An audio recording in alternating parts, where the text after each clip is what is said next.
Shalom jemaat Tuhan. Shalom. Sekali lagi shalom. Shalom. Kita bersyukur boleh ada di tempat ini atas kebaikan Tuhan saja. Mari sebelum memulai ibadah kita pada sore hari ini kita mau satukan hati kita mau datang kepada Tuhan. Mari kita berdoa. Selamat sore Tuhan, terima kasih untuk penyertaan-Mu dalam kehidupan kami hingga pada sore hari ini Tuhan. Bila sebentar kami mau memuliakan nama-Mu, memuji nama-Mu, kiranya Engkau boleh hadir Tuhan di atas pujian kami Tuhan. Engkau disenangkan melalui pujian kami Tuhan Yesus. Terima kasih Tuhan. Sepanjang ibadah ke depan kami menserahkan ke dalam tangan Tuhan. Haleluya. Amin. Saya undang jemaat Tuhan untuk bangkit berdiri. Tuhan Yesus baik saudara. Amin. Kita mengangkat pujian Yesus teramat baik.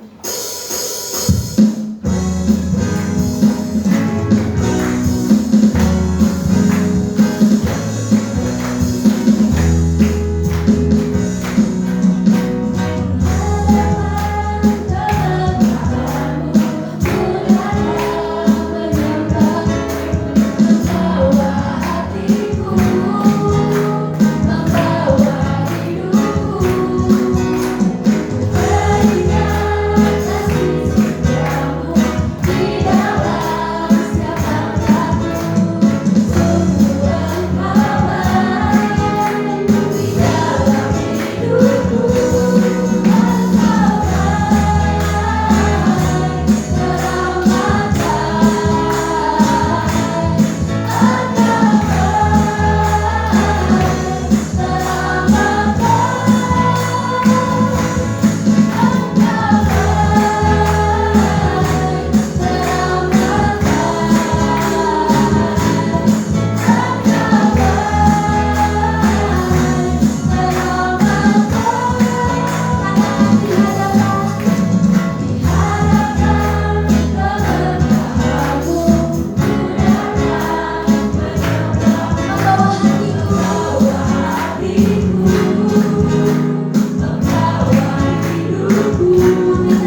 hidup kami boleh menyenangkan hati Allah. Tuhan, terima kasih.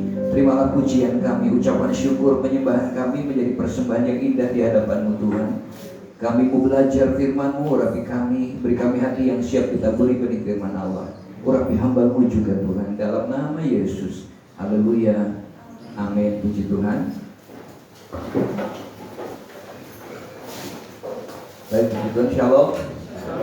Saudara yang dikasih dalam Tuhan, kita bersyukur hari ini sampai di bagian yang ke-10, tema fokus on God, dan secara khusus hari ini kita mengambil tema memuliakan Tuhan.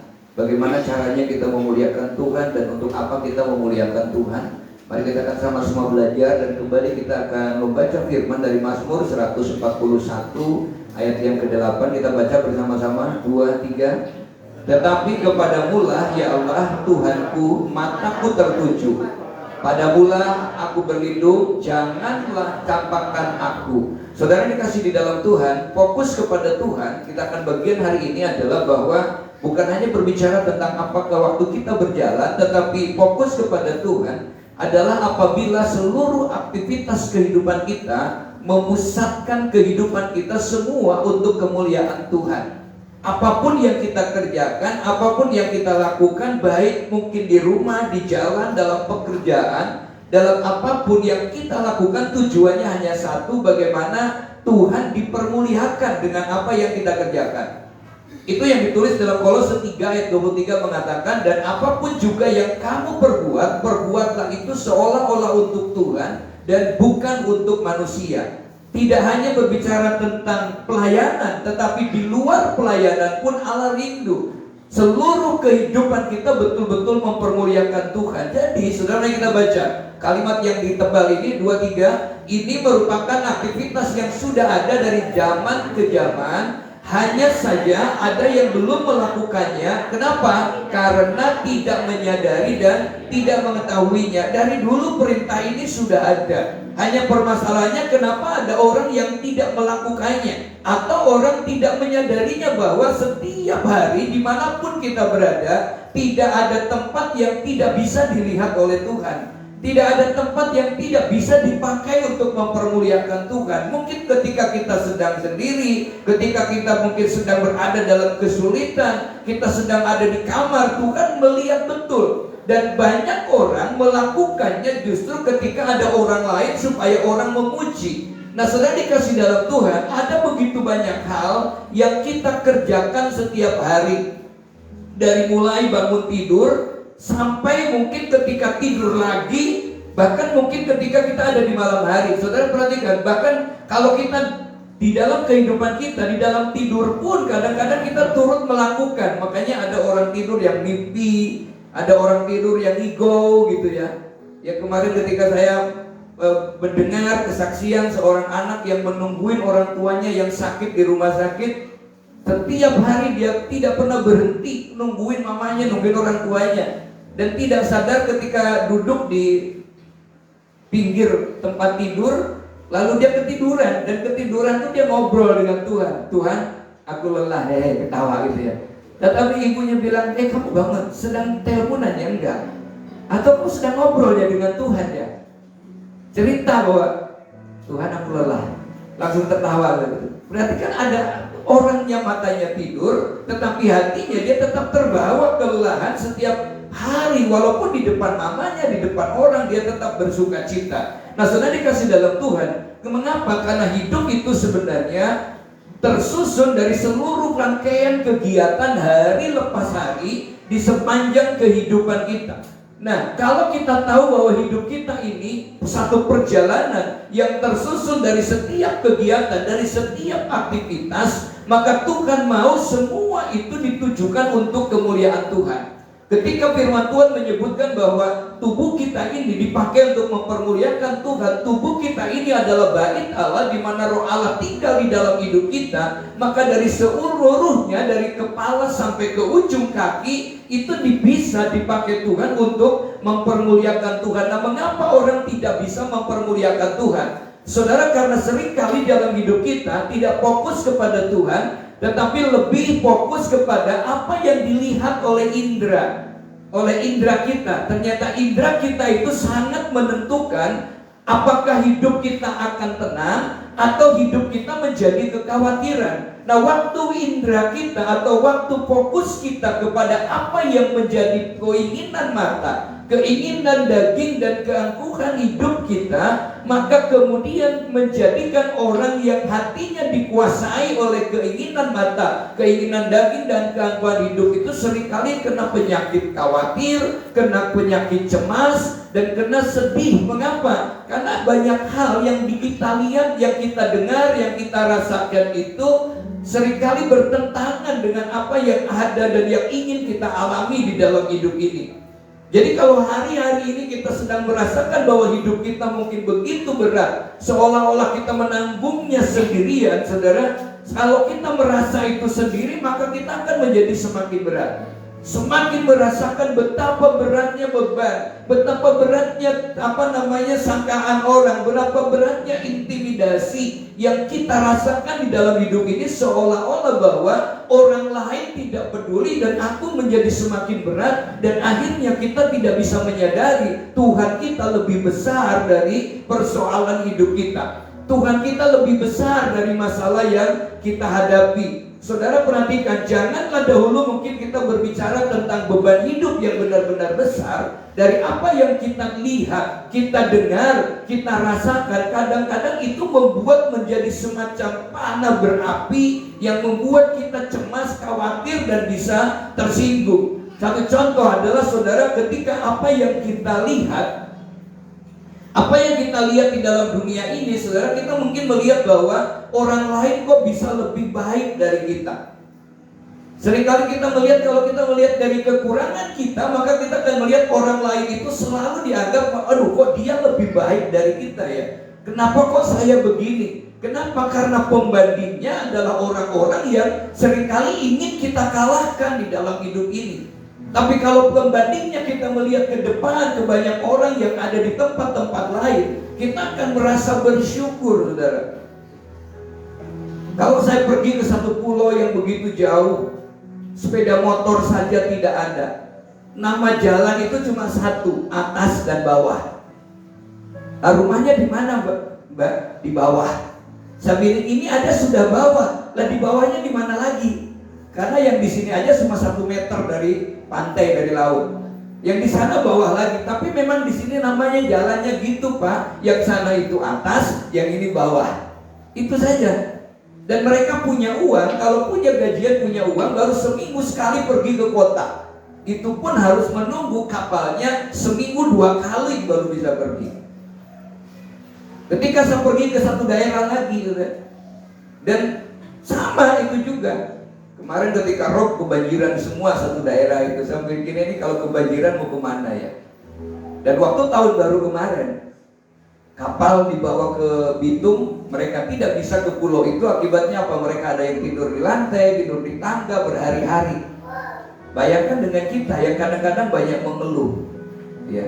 Tapi di sisi lain saya bilang, jam 12 malam, Om Ibu kemana? Sedang mancing buat sarapan Bapak. Jam 12 malam mancing, punya ikan. Tapi apakah kita mau makan ikan terus tiap hari?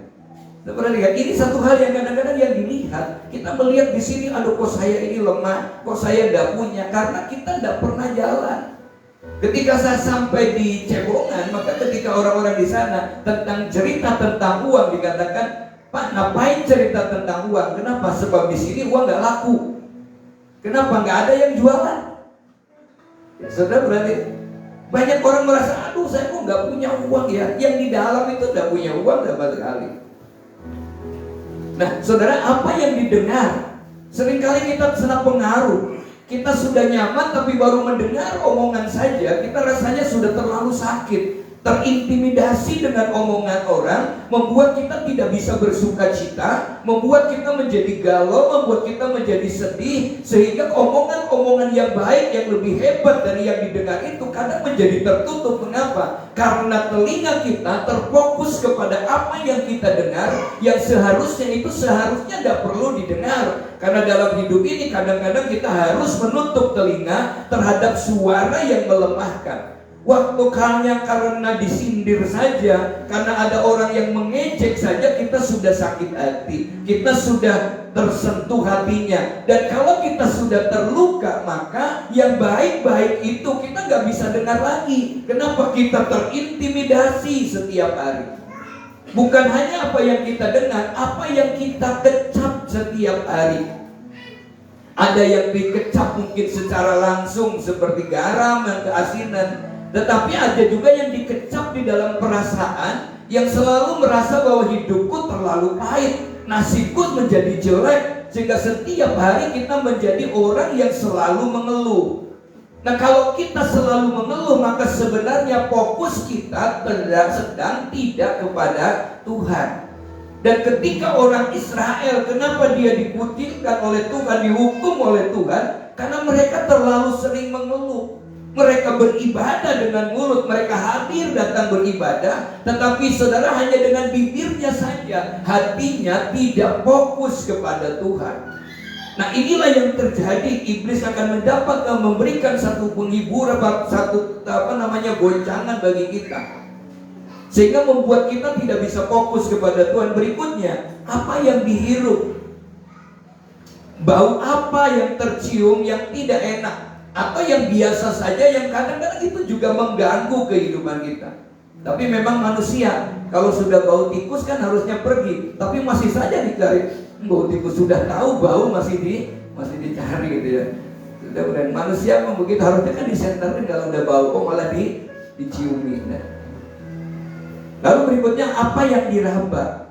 Hal-hal yang dirasakan oleh indera kita ini, saudara perhatikan, ini yang membuat kita kadang gak nyaman, yang membuat kita tidak bisa fokus kepada Tuhan. Nah, semua ini menandakan bahwa sesungguhnya kita manusia ini penuh dengan kelemahan, sehingga kita jauh dari pemenuhan materi yang layak, membuat kita merasa serba kurang dihargai, serba tidak bisa menikmati dalam hidup ini. Dampaknya apa? Bagaimana kita mau fokus kepada Tuhan? Bagaimana kita mau mempermuliakan Tuhan, sementara hidup kita selalu merasa paling kurang, paling miskin, paling tidak bisa, paling selalu berada dalam kondisi yang paling bawah. Lupa terhadap janji Tuhan bahwa Yesus berkata, barang siapa menerimanya, diberinya kuasa untuk menjadi anak-anak Allah.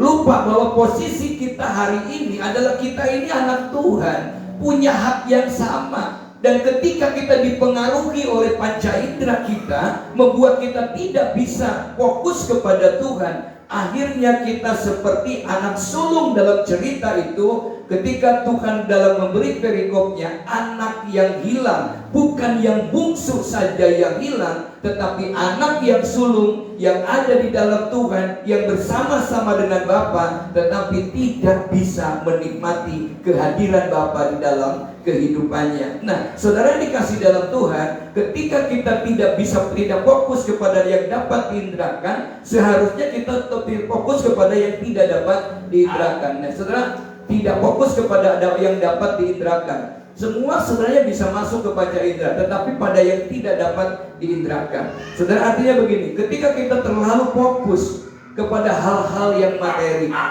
artinya kan manusia punya pengharapan, punya keinginan. Ketika tadi keinginan mata, melihat orang lain kok bisa lebih diberkati, orang lain kok bisa lebih sukses, sementara saya tidak, saudara.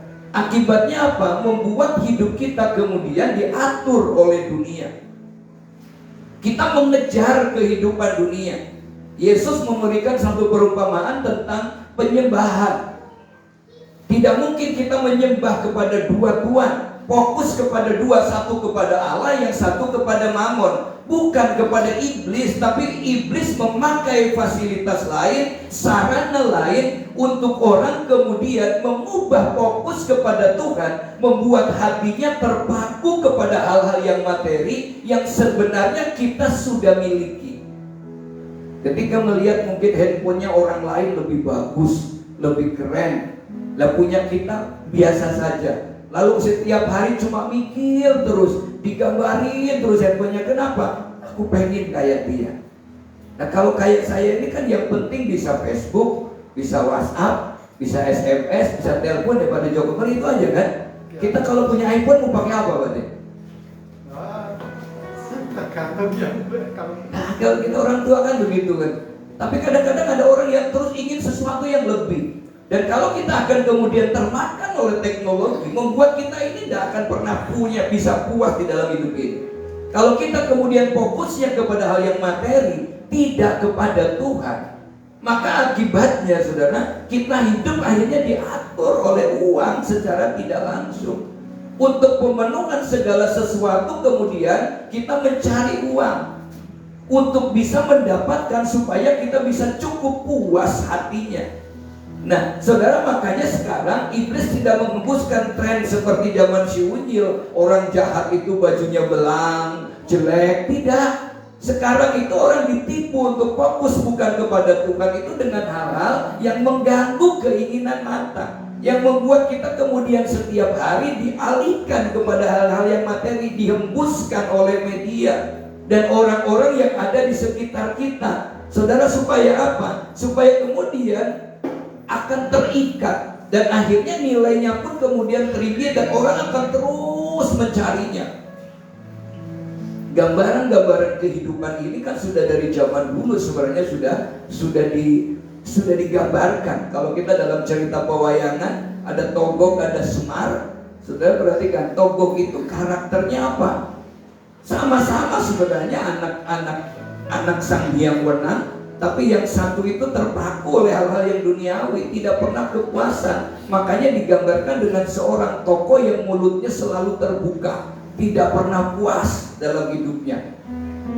Mengabdinya saja bukan ke pendawa lima, tapi mengabdinya saja ke yang jelas-jelas tidak pernah diceritakan dalam pewayangan. Siapa? Piko. Kurang apa? Karena jarang dialakonkan. Togog itu mengabdinya kepada Bilung. Iya kan? Kenapa? Hal-hal yang duniawi terus. Makanya Semarlah yang hadir mendampingi Pandawa Lima. Dari dulu sudah ada orang yang hobinya kepada duniawi itu, gambarnya kayak gini loh, mulutnya terbuka terus loh. Kenapa? Melambangkan tentang ketidakpuasan di dalam hidup ini. Matanya ke atas, tegak gini, manap lagi gitu. Orang-orang yang gak pernah puas. Cuma itu kan wayang itu gambaran dari kehidupan. Nah saudara perhatikan di sini, kita kalau seperti itu akan membuat kita kemudian lupa. Ada hal-hal yang harus lebih kita perhatikan. Paulus menyebutnya 2 Korintus 4 ayat 18, kita baca 2-3. Sebab kami tidak memperhatikan yang kelihatan, melainkan yang... Kenapa? Karena yang kelihatan adalah, sedangkan yang tak kelihatan. Saya punya motor 40 tahun yang lalu, 42 tahun yang lalu, paling keren itu motor. Saya masih jalan kaki, orang sudah naik motor itu. Jalan kaki 4 kilo yang naik penilik sekolah, paling gak kepala sekolah. Keren banget. Itu 42 tahun yang lalu.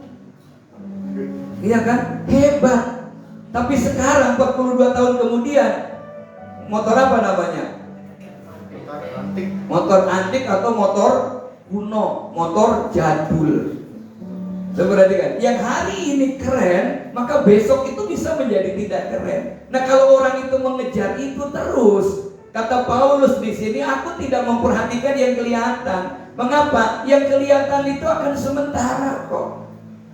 Ada orang yang mengabdi kepada bagaimana merawat tubuh. Nini Towo kan kemarin menceritakan ke wanita itu hanya ada 3 saja katanya. Iya. Yang pertama wanita yang jelek, belum tentu hatinya jelek. Yang kedua wanita yang cantik, belum tentu hatinya cantik. Yang ketiga apa? Wanita tua gitu. Ambok yang cantik atau yang jelek, nanti kalau udah tua sama-sama tua. Karena udah tua kan bilang, ini masih ada bekas-bekas kecantikannya. Namanya bekas-bekas kecantikan. Berarti sekarang sudah tidak. Makanya jangan terlalu membanggakan, bodiku keren sekarang. Tiap hari ada orang mengejar begitu. Ada seorang suami hilang istrinya. Mengapa? Karena ikut senam. Senamnya apa? Yoga. Diizinkan. Pak, saya boleh ikut yoga? Boleh. Pergi, nggak pulang lagi. Dipikir sama suaminya yoga itu senam, tapi istrinya yoga itu laki-laki lain. Saudara, yang sementara. Tapi Paulus memperhatikan yang tidak kelihatan, yaitu yang kekal. Kenapa? Karena yang kelihatan itu akan selalu terpinggir dan intimidasi. Ada hal-hal yang baru. Nah, saudara dikasih di dalam Tuhan Yesus Kristus. Jadi, kalau kita fokus kepada hal-hal yang materi, sebenarnya hanya akan mendatangkan kesia-siaan. Coba kita baca 2-3. Jadi, fokus kepada hal-hal materi hanya akan mendatangkan kesia-siaan karena bersifat sementara. Untuk menikmatinya lagi membutuhkan sumber daya yang lebih banyak hari lepas hari. Akan terus bertambah. Saya dulu udah merasa hebat, kursus lab komputer yang pakai apa sih dulu, belum Pentium dulu masih. Wah, udah keren. Sekarang udah ketinggalan zaman. Saudara, kalau kita terus-menerus hanya memperhatikan yang duniawi, lupa fokus kepada yang tidak kelihatan, yang rohani dalam hidup kita, fokus kepada Tuhan, kita akan sampai kepada titik di mana kita ini kemudian menjadi kecanduan di dalam hidup ini. Mengapa? Karena yang kita miliki hari ini suatu kali akan bosan. Kalau bosan, maka kita akan mencari lagi yang lain. Ketika bosan lagi, akan mencari lagi yang lain. Nah, sampai kapan puasnya dalam hidup ini? Sampai kapan kita bisa puas kalau fokus kepada situ? Maka sebenarnya mau puas atau tidak, bukti kepuasan seseorang adalah ketika orang itu bisa mengucap syukur kepada Tuhan. Bukti orang kaya bukan berarti banyak, berapa banyak yang bisa dibeli dalam hidupnya. Bukti orang kaya di dalam Tuhan adalah seberapa banyak apa yang kita bisa berikan kepada orang lain. Itulah makanya cerita tentang orang kaya yang bodoh itu bukan karena dia tidak menabung. Alkitab mencatat dia menabung, dia hebat, dia mengumpulkan, dia hasilnya luar biasa. Tetapi kemudian dia membuat lumbung-lumbungnya, sama sekali tidak berpikir kiri kanannya yang membutuhkan. Tetapi dia hanya fokus kepada dirinya dengan berkata, tenanglah hei jiwaku. Mengapa? Harta banyak, semuanya banyak. Akibatnya kata Tuhan, hai kamu orang yang bodoh, orang kaya tapi bodoh. Mengapa? Karena tidak berpikir di kiri kanannya bahwa kekayaan itu adalah bagian dari cara Tuhan untuk memberkati kita, supaya kita bisa menjadi berkat bagi orang lain. Supaya dengan apa yang kita miliki, baik itu talenta atau materi, maka kita bisa berikan semuanya untuk hormat dan kemuliaan nama Tuhan. Kita bisa tersenyum, ayo senyum yang terbaik. Kita bisa menolong orang, ayo tolong yang terbaik. Kita bisa melakukan sesuatu, lakukan sesuatu. Saudara dikasih dalam Tuhan, sebab kalau kita fokusnya kepada yang materi, kita akan bosan, lalu kemudian cari yang lebih tinggi lagi. Tablet saya ini yang dulu-dulu aja belum rusak loh, tapi sudah gak bisa dipakai dengan alat yang sekarang, terpaksa harus beli. Kalau kita mengejar terus begitu, kita nggak akan pernah bisa puas. Nah, saudara yang dikasih dalam Tuhan, contoh ketika akibatnya kita terlalu sering belanja, ya.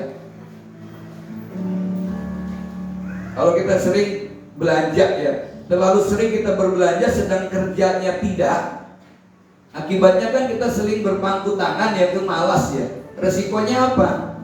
Cuma ngelamun terus. Kalau sudah ngelamun terus, bengong terus, akibatnya apa? Aktivitas otak menjadi turun.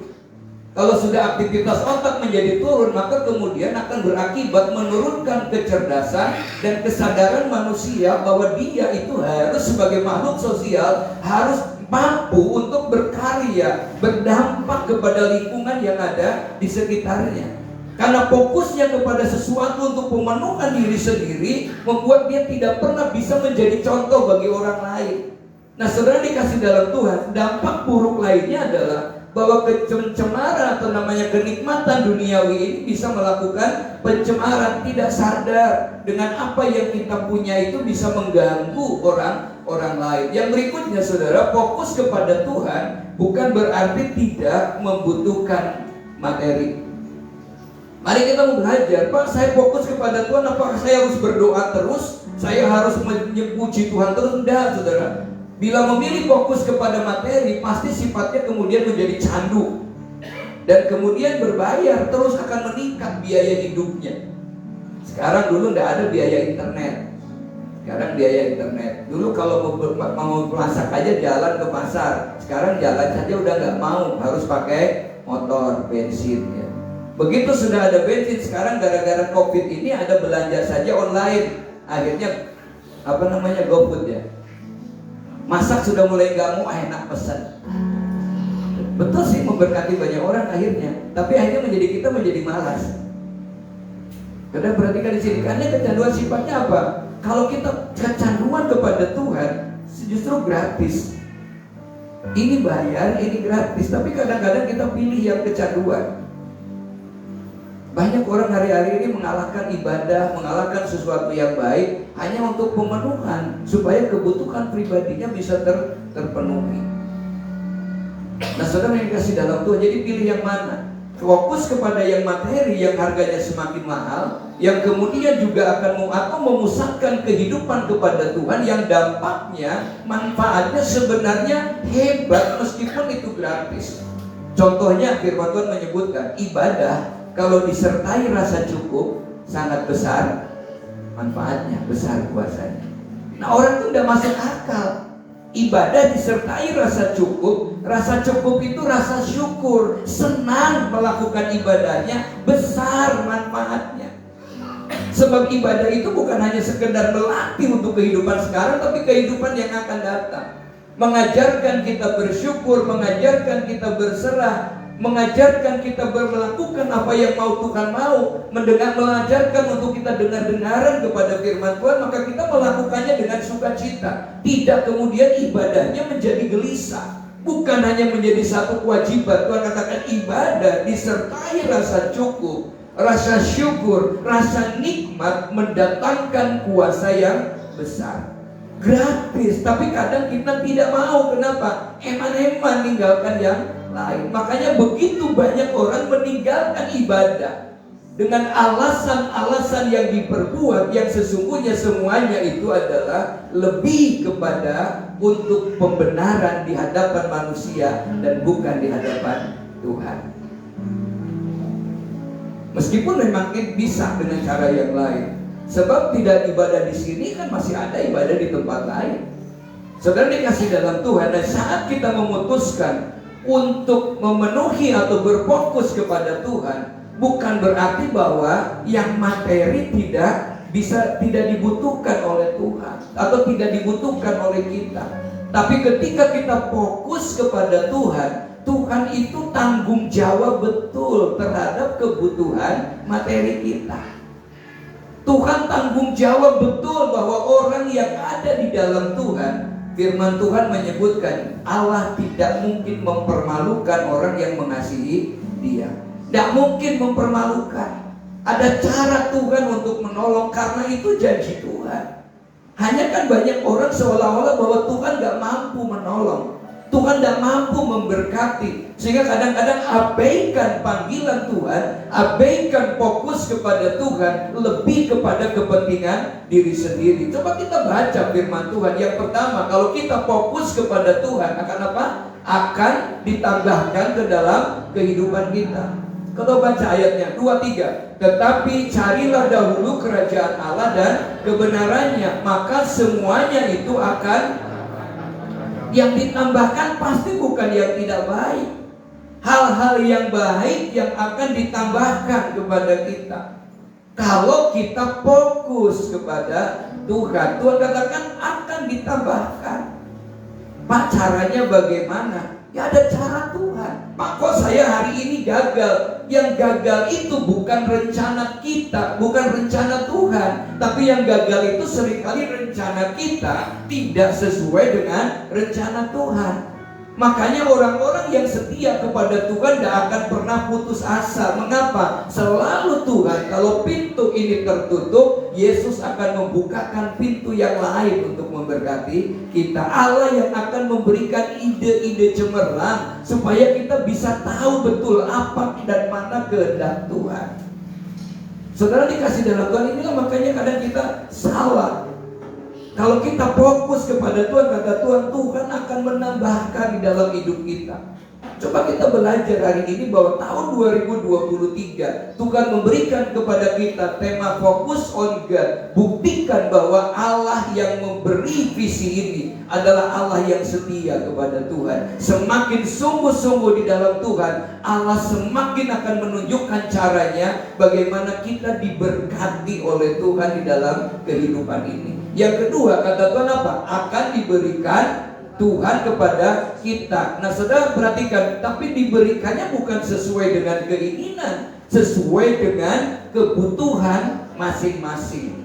Coba kita baca Matius 6 ayat 32, 23. Semua itu dicari bangsa-bangsa yang tidak mengenal Allah, akan tetapi Bapakmu yang di sorga tahu bahwa kamu memerlukan semuanya itu.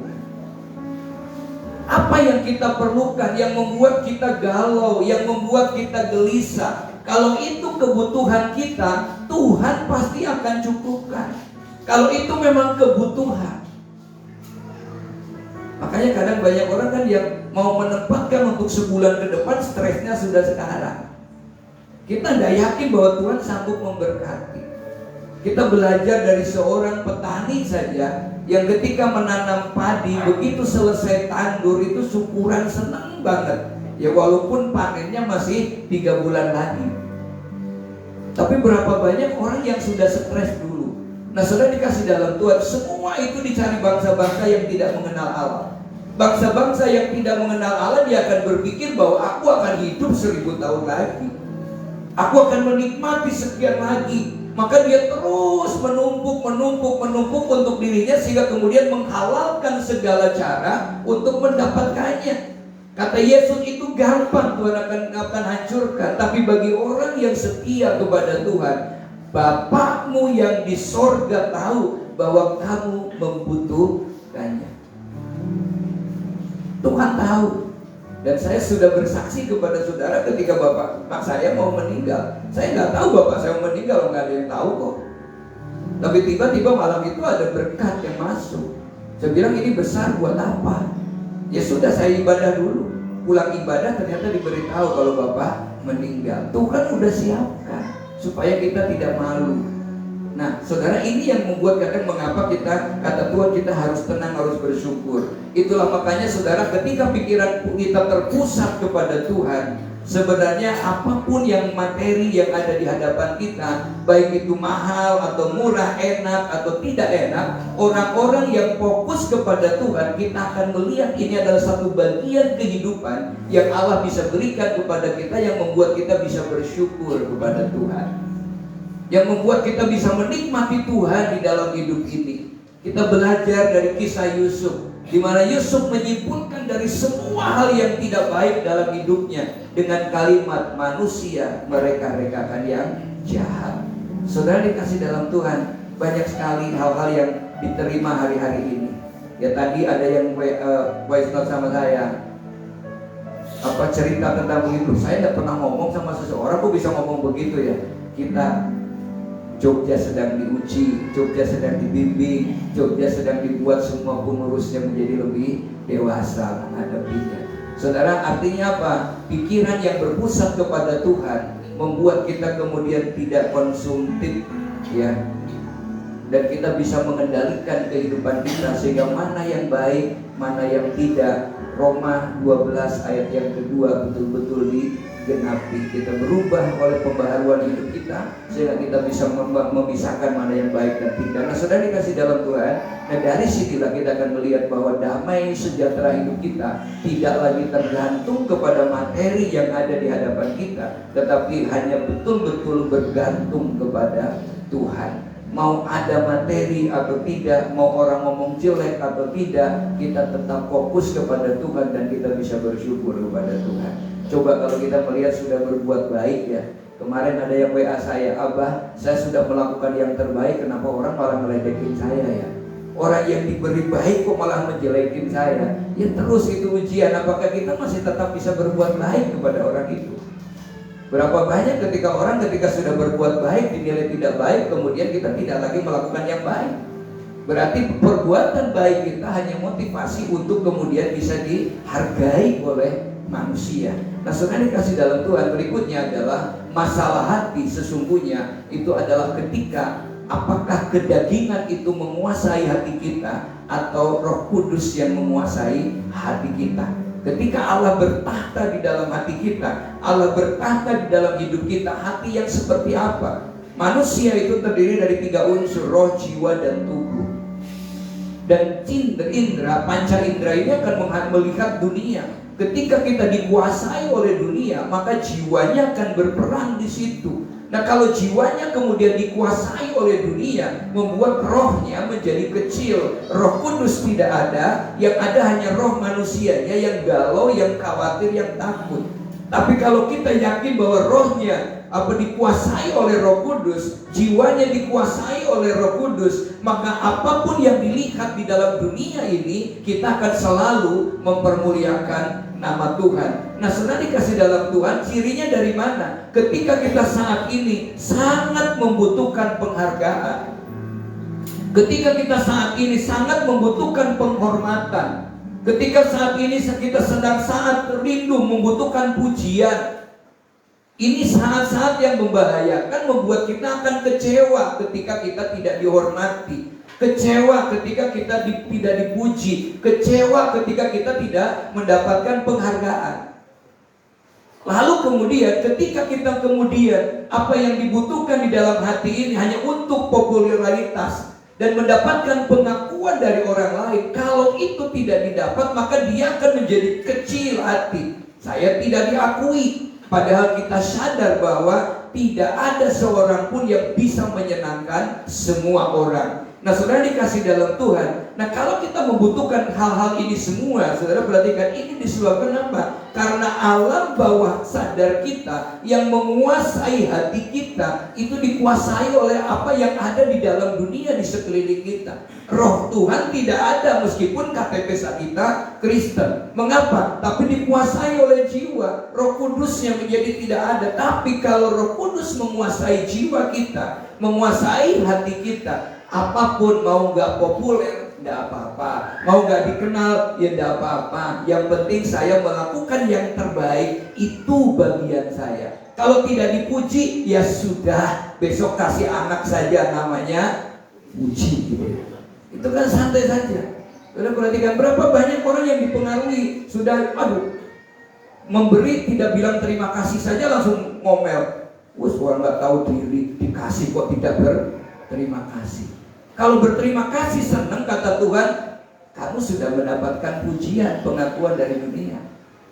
Tapi orang kan kadang begitu, lalu di shouting, waduh puji Tuhan, sudah kemana-mana orang hebat. Tapi di hadapan Tuhan seperti orang kaya yang bodoh namanya, saudara. Nah, kalau alam bawah sadar kita menguasai kehidupan kita, sebenarnya semua membuat orang itu kemudian antusias untuk memperjuangkan semua yang dibutuhkan. Bahkan, saudara, orang tersebut akhirnya bisa menghalalkan segala cara supaya dia mendapatkan kepuasan. Makanya Tuhan Yesus bilang, keinginan mata, keinginan daging, dan keangkuhan hidup itu bukan dari Tuhan, itu adalah dari dunia. Nah, saudara yang kasih dalam lain halnya ketika hidupnya memikirkan kepada Tuhan, hanya fokus kepada Tuhan dalam doa, firman, dan pujian. Ketika Allah menetap di dalam hati kita, saudara, tepat pada saat itu juga yang kita kehendaki di dalam hidup ini adalah selalu tentang hal-hal yang benar, tentang yang menyenangkan hati Tuhan. Next ya, yang menyenangkan hati Tuhan. Nah, saudara, kenapa? Karena hanya kebenaran yang sejatilah yang mengisi hati kita, yang kemudian kita akan terus mengerjakannya. Hal-hal yang menyenangkan hati Tuhan membuat dampaknya apa? Saya ingin melakukan yang terbaik saja untuk Tuhan, menjadikan seolah hari ini adalah hari yang terakhir yang bisa kita jalani. Kemarin dalam satu hari saja saya mendapatkan berita duka cita itu 3.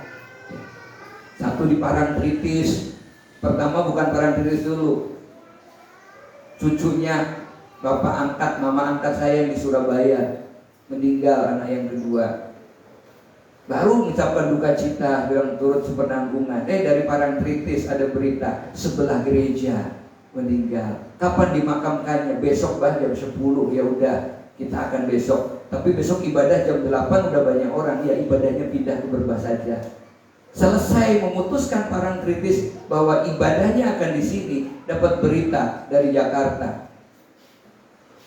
Suaminya, sepupunya ibu berpulang di Semarang. Sehingga dalam sehari itu bilang kita harus ambil keputusan jam 4 berangkat ke Semarang. Saudara, ini satu hal yang kita gak ngerti. Dalam satu hari kok 3 tuh. Yang di Parangtritis lumayan umurnya udah hampir 90. Wajar lah gitu secara manusiawi. Tapi yang di Surabaya masih muda. Yang di Semarang masih muda. Ternyata umur kan tidak menentukan, usia tidak menentukan, dia akan lebih dulu. Tergantung bagaimana kapan. Nah, kalau kita tahu bahwa ini akan terjadi di dalam hidup kita, maka secara otomatis kita akan melakukan segala sesuatu yang terbaik di dalam hidup ini. Kalau fokus kepada Tuhan, maka selalu dalam hatinya, Tuhan, saya ingin melakukan yang terbaik. Nah, yang kedua, saudara, kita akan selalu berusaha untuk mengasihi Sang Pencipta kita dengan segenap hati, dengan segenap jiwa, dan dengan segenap kekuatan. Ciri orang yang betul-betul fokus kepada Tuhan, ibadah, doa, baca firman, itu bukan merupakan satu kewajiban, tapi satu kebutuhan di dalam hidupnya. Makanya saya berusaha bangun walaupun tidurnya saya sudah malam. Kalau saya tidurnya malam sekali, maka malam itu saya kirim. Kenapa? Artikel, supaya ketika jemaat bangun udah baca. Atau kayak tadi pagi ya, kalau hari Minggu tadi ada jemaat. Nah, ingin melakukan selalu yang terbaik, mengasihi Tuhan. Dan yang ketiga, saudara, tidak pernah absen untuk mengasihi sesama. Bukti kita mengasihi Tuhan, pasti kita akan mengasihi sesama. Nah, saudara, keputusan untuk fokus kepada Sang Khalik ini, next ya, keputusan untuk fokus kepada Sang Khalik ini, saudara, akan dampaknya apa? Akan membuat hati kita menjadi tenang, menjadi damai, dan akibatnya kita punya kerinduan untuk mengasihi sesama meskipun kebaikan kita itu tidak dibalas baik orang lain. Orang lain mau balas baik atau tidak, itu urusan dia.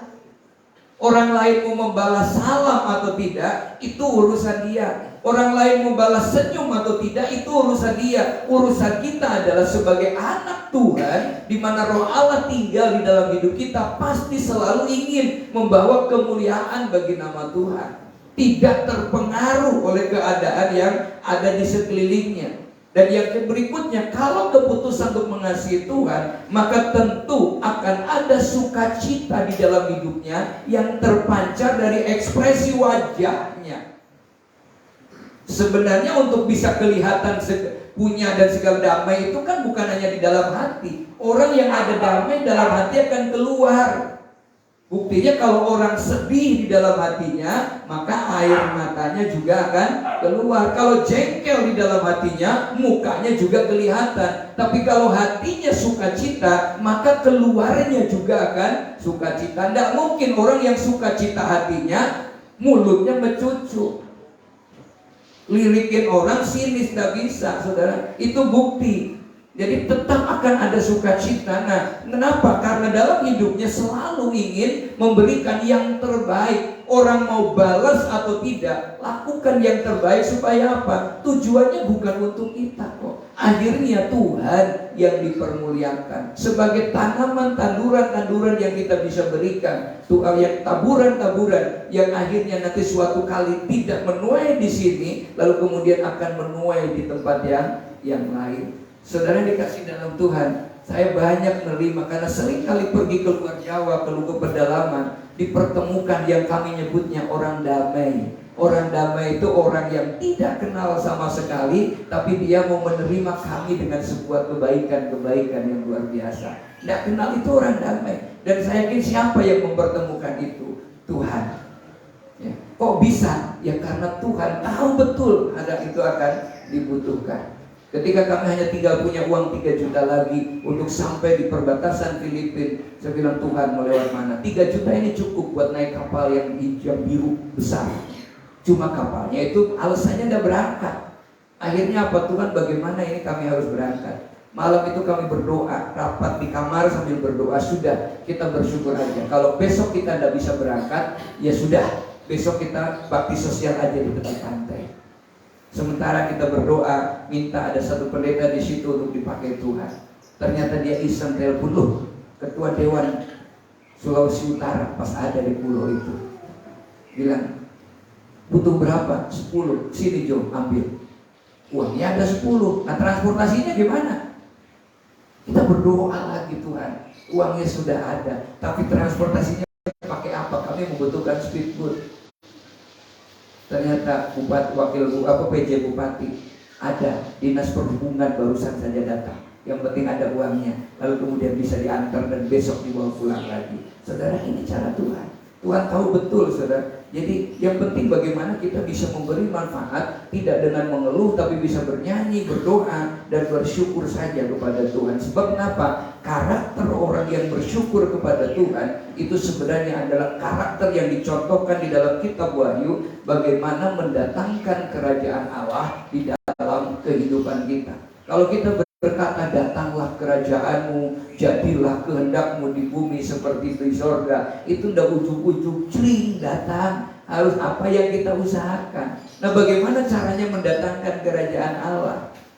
Bagaimana kita dipenuhi oleh hal-hal yang sorgawi di dalam hidup kita? Kalau kita belajar dalam kitab Wahyu, saudara, apa yang dikerjakan malaikat Tuhan di sana, dia bernyanyi dan memuliakan Tuhan.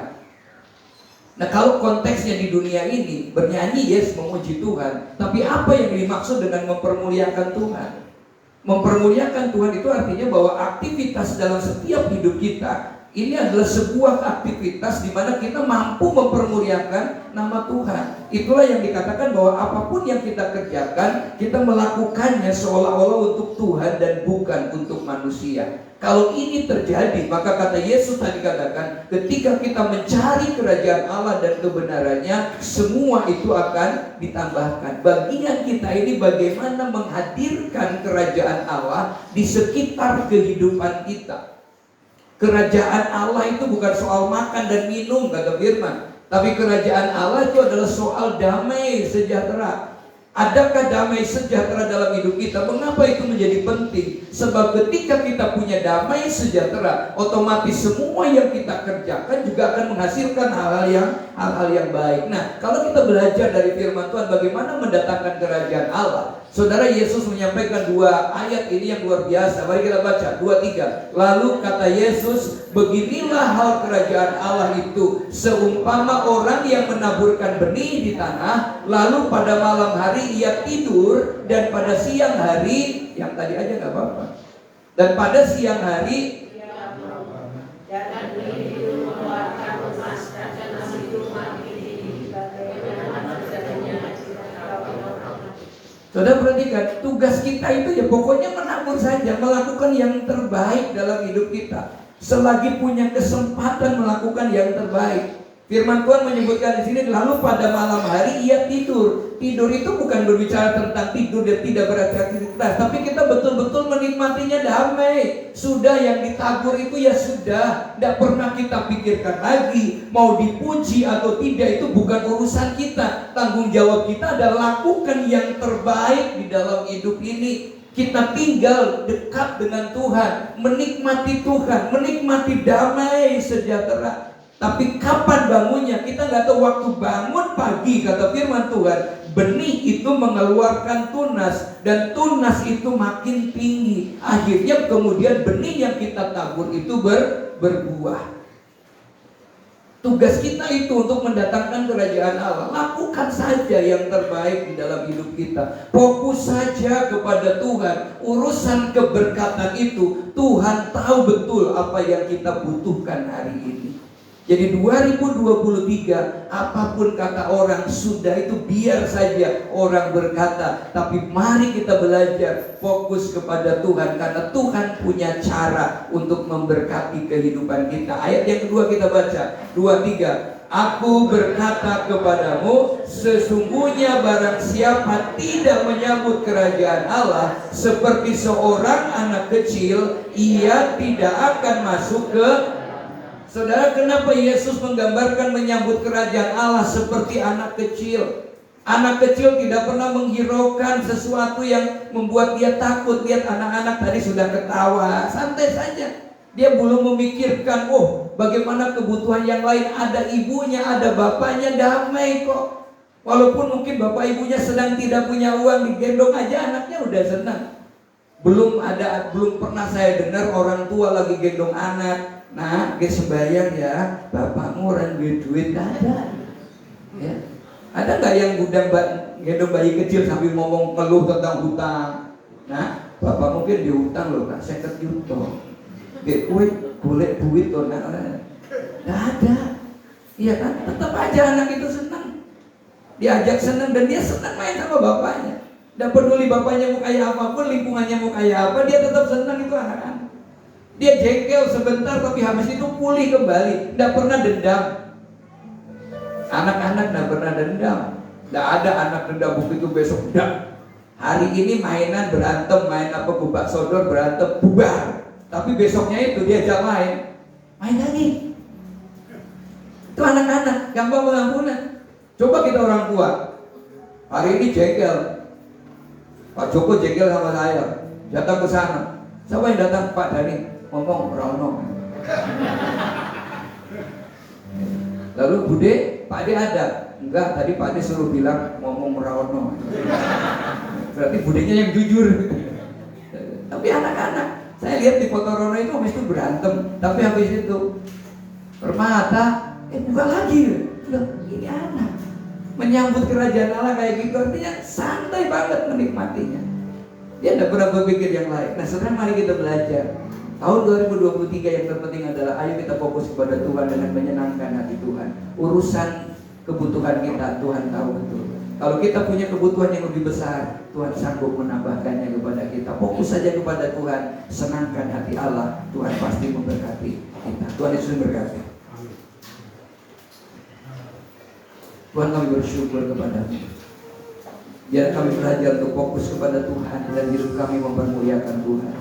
Kami belajar hari ini untuk mempermuliakan Tuhan, ternyata tidak terlalu sulit Tuhan. Semua ada di hati kami, semua ada dalam hidup kami. Haleluya Yesus. Tuhan, ku mau menyenangkan-Mu. Tuhan, bentuklah hati ini, doa kami. Jadi bejana untuk hormat-Mu, cemerlang bagai emas murni. Tuhan, ku serahkan hati. Tuhan, ku serahkan hatiku. Amin Yesus.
Seringkali kami tidak fokus kepada Tuhan, bukan oleh karena hal-hal yang sangat prinsip di dalam hidup kami, tapi oleh pengaruhi oleh keadaan yang ada di sekeliling kami, membuat kami tidak bisa fokus kepada Tuhan, tidak bisa mengimani bahwa Yesus adalah segalanya di dalam hidup kami. Kami tidak bisa melakukan yang terbaik dan mempermuliakan nama Tuhan, karena kami terintimidasi oleh hal-hal yang ada di sekeliling kami. Tuhan, kami percaya ketika kami melakukan kehendak Allah, ketika kami sungguh-sungguh berjalan seturut dengan kebenaran firman Allah, Allah yang maha tahu, Allah yang sanggup menambahkan kepada kami. Kami sadar bahwa Tuhan mengerti betul kebutuhan kami. Engkau berkata bangsa-bangsa mencari, tetapi kami tahu Tuhan mampu mencukupkan apa yang kami butuhkan.